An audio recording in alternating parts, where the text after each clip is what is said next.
கடன் கடன் கடன் கடனால நான் ரொம்ப கஷ்டப்படுறேன் அப்படின்னு நீங்க நினைக்கிறீங்களா? இனி கவலையே வேண்டாம். நம்ம சிருஷ்டி ஒளியில கடனை தீர்ப்பதற்கு, கடனை முற்றிலும் அடைப்பதற்கு, ₹1 கடன் கூட இல்லாம நீங்க வாழறதுக்கு அற்புதமான வந்த பொருள் தான் இந்த குசா யந்திரம். இது எந்த மரத்தால் ஆனது சொல்லுங்க ஜி. மரம் அப்படின்றது வாழ்க்கையில நம்மளோட வளத்தையும் நம்மளோட நலத்தையும் குறிக்கக்கூடியது. வெயில் காலத்துல கூட நம்மளுக்கு நிழல் கொடுக்கக்கூடியது. அந்த மாதிரி மரம் நம்மளோட பார்க்கடலை கடையும் பொழுது நம்மளோட பஞ்சங்களை போக்குறதுக்காக லக்ஷ்மி தேவியே அந்த மரத்தின் மேலதான் வந்தா. அந்த மரம் என்ன மரம்னா நெல்லி மரம். நெல்லிக்கனியை பாத்தீங்கன்னா லக்ஷ்மி தேவிக்கு நீங்க பிரசாதமா, அதாவது அவளுக்கு நெய்வேத்தியமா நீங்க படைச்சிங்க அப்படின்னு சொன்னோம்னா நீங்க கேட்ட வரத்தை கொடுப்பாங்கன்னு சொல்லுவாங்க.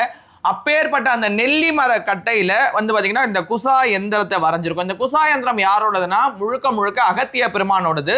இதே நாங்க அகத்திய தலைமுறைன்றனால இதுல வச்சு பூஜை பண்ணீங்கன்னா எப்பேற்பட்ட கடன்ல இருந்து வெளிப்பட்டு வெளிவந்துடலாம். கடனை முற்றிலும் அடைச்சு நீங்க வெளியில வரத்துக்கு ஒரு அற்புதமான ப்ராடக்ட் தான் இந்த குசா யந்திரம். இந்த யந்திரம் உங்களுக்கு வேணும்னு நினைச்சீங்கன்னா வீடியோல தெரியிற நம்பருக்கு கால் பண்ணி ஆர்டர் பண்ணி உடனே வாங்கிக்கோங்க. காம்பாக்டா சின்னதா இருக்கக்கூடிய இந்த யந்திரத்தோட விலை ₹700 மட்டும்தான்.